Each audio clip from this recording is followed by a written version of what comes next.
So I heard about Literacy Council through a couple coworkers who had been talking about how amazing an opportunity it is, and I wanted to kind of get involved in the community here. I had taught English previously, and had just recently moved back to Buncombe, so I was excited to kind of share that experience here in Buncombe specifically. Um, so I started. I think I did my orientation in December, if not January, with you and with Aaron. And then I was paired with Lazaro, who is my student. And so we had our first class. It was great. He's wonderful. He's very engaged, very excited to learn. Um, and after our lesson, he said, "Oh, would you mind speaking with my wife for a moment?" And so I said, "Sure, of course, why not?" So I went over and met with Gloria, who explained that she was also on the wait list, and that she had previously worked with the council a little bit, and had a tutor, but that because of scheduling issues, things had kind of fallen to the wayside a little bit. She was interested kind of getting back involved. And so she said, since you'll already be working with Lazaro, I mean, do you mind if you work with me as well? So, well, I guess, well, sure, why not? Yeah, absolutely. If I've got the time for it, I mean, there's no reason not to. And I thought it would really be an interesting way to kind of get sort of a better perspective, right? So I had really enjoyed, just getting to know Lazaro the little bit that I did, but I thought, okay, well, this would be a really great way to kind of understand the family in general and kind of see what perspective they're coming from, what their goals are with learning English and how those kind of fit together. Because I've learned they're at very different levels actually. So it's really interesting to see how we kind of navigate that when we're altering lesson plans and how they kind of do that within the household too, because I know they help each other with their homework and things like that. I have always admired Taylor for his desire to, help people with, especially Spanish speakers, because he's fluent in Spanish and understands, that side. He's done a lot of traveling in Spanish speaking countries. And so I am a reading teacher. I'm a Title I reading teacher at one of our elementary schools here in Buncombe County. So I do get to teach a lot of ESL students, and so enjoy them, and their just thirst for knowledge. And so he started talking about, well, Gigi is their daughter, who often comes to his classes and helps her parents. She's a fourth grader here in Asheville. And so he said to me one time, he said, would you mind spending some time with Gigi? And I said, I'd love to.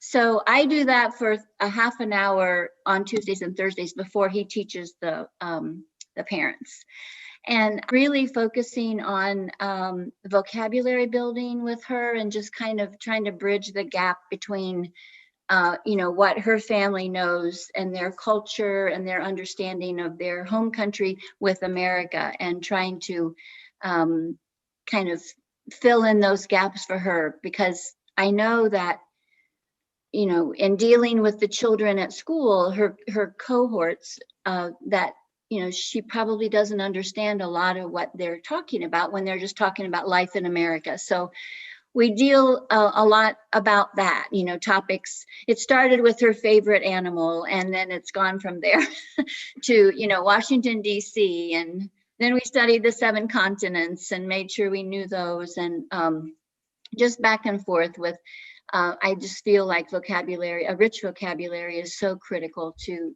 students' understanding of what they're, supposed to be reading in school. And if you don't have the vocabulary, it's very difficult. So, and then also working on her fluency, and just, things that will make a difference in her confidence to read. And she's doing a great job. She's a delightful child, and really very charismatic, a big personality. And so I hope she would consider it fun.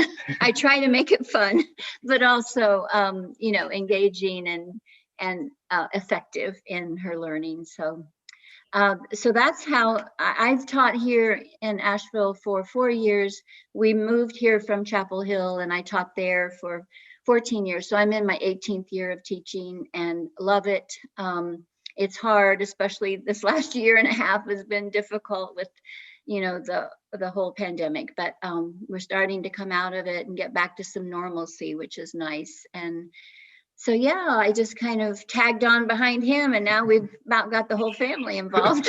That's a great question. So I guess, I mean, these are really interesting people to be working with, with both of the parents, frankly. I've taught in other classroom scenarios or in other sort of one-on-one tutoring in which maybe the person wasn't quite as excited or quite as thirsty for, like you mentioned, like the thirst for knowledge. And that's been really incredible to see in both Gloria and Lazaro. They're both so excited about class. And so I'll give them, sometimes I'll give them what I consider to be a lot of homework. And I'll say, let's focus on these subjects. And then if you have extra time or if you feel like it, you could do this as well. And without fail, they will always have done at the maximum of whatever I've given them. And I think it's just really interesting to see. So Lazaro, he said that he takes his homework to work every day. And so during his lunch break at work, he'll just be reading over what we do. And we meet once a week, but he's every day reading it over just to kind of practice and get that fluency and be more confident. And I think that's incredible. And I think also when they're able to sort of get into a rhythm, right? So, at the beginning, it's a little scary and you have to kind of warm up and whatnot, and that's perfectly understandable. But once you're, halfway through the class and you're able to see like a spark light and see them kind of using whether it's grammar or vocabulary or whatever we're focusing on, kind of incorporating that into something they care about. So whether or not they're showing me their pets and trying to practice verb tenses with the dog was asleep, but the dog is now barking or whatever it is. It's really fun to see them kind of take ownership and become excited, I guess, about the learning process. Yes, well, you have to be a helper and have a helper's heart to be a teacher at all in any capacity. So I do like that. And I feel like that in helping this family, first of all, it gives us a chance to work together somewhat, which is fun. Never done before. And and it just feels like it's rewarding because you feel like you're making a big impact on the whole family and their happiness here in our country. So it's just the kids. What I love most about it is, making them smile and laugh and, use some of the things that you've taught them in conversation with you and, really just seeing the fruits of your labor, I guess. And it's fun to do that and see that outside of the typical school environment too. So I have done for years, I've tutored non-English speakers in Chapel Hill, mostly Koreans who lived in our community, but I've just always enjoyed that. I think it just adds another element. You're teaching them to read, but you're also teaching them so much more than that they don't know as, your typical student would. So it's fun. I think that if you've got the time to commit, you should just absolutely, dive in and go for it, right?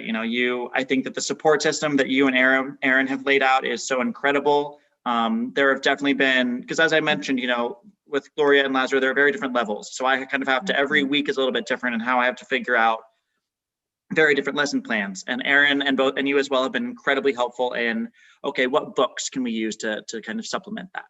Or, okay, how can we kind of frame this in a way that will make it, the easiest on me and most, meaningful and accessible for them as well.